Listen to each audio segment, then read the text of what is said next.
Basically, I've been here 5 years now. Since then, we've done a number of games. More than I ever imagined that I'd ever work on in my entire career, to be honest. A lot of what's on screen is obviously take it with a pinch of salt sort of thing. On here, I've got a level loaded up. You're possibly going to recognise it. This is actually inside Stark Tower. This room is actually based on Basement Garage that is actually featured in Iron Man 1, and I think it's in Iron Man 2 as well.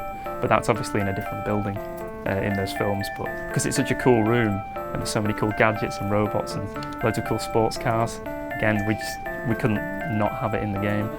The scenario that you're in is that Tony Stark / Iron Man, he needs to get a suit of armour. He's come back to Stark Tower with Captain America. The first few times you play the game, you'll play as Iron Man, and then all of a sudden it's like, oh, I need to go and get a new suit now because it's ready for upgrade, and now I'm Tony Stark for a bit. That constant change of characters, again, is something that we were looking for. It's something that's very frequent in this game in particular, probably more so than any other LEGO game. So yeah, obviously you'll get to do some exploring. Ignore that dodgy laser beam. Obviously Tony Stark being one of the more super intelligent characters, he'll get to interact with his computers and stuff and technos, and he'll be able to control things or like hack into computer systems. So in this situation you would control this helicopter to fly through some vents on the wall. Obviously at the moment it's just all a canned animation, but in gameplay you would have complete control. So obviously Captain America, it was always going to be the case that his main abilities revolve around the use of his shield.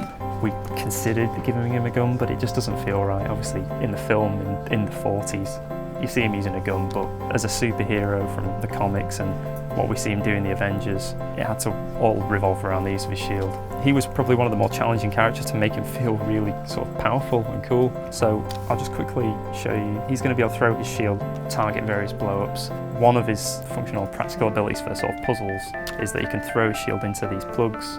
Running through here is some sensors that'll detect sort of security. This is the bit that you spotted before. One of his other abilities is he can sort of stand on a contact spot and redirect laser beams or machine gun fire. One of his other abilities is he can obviously get his shield out, and that is used as like general protection, so he will walk around like that with the shield covering him. That protects him against various hazards and stuff. And then the rest of the level continues on where you're playing around as Iron Man and Captain America, chasing after the bad guys and fighting a cool villain at the end. Even sort of like the newer recruits have been here 2-3 years now, so we're all really clued up on how a level should play out, where's best to put gameplay and where's best to break up the action by fighting some bad guys. It's almost like when you start here you get like a sort of a guidebook sort of thing. Most of us are fans of the LEGO games before we worked here, so we're already very aware of what makes a good level, but obviously you're always learning, and obviously we're always trying our best to make each game different and unique and cool, and there's something new about it, and that is important to the level design, obviously.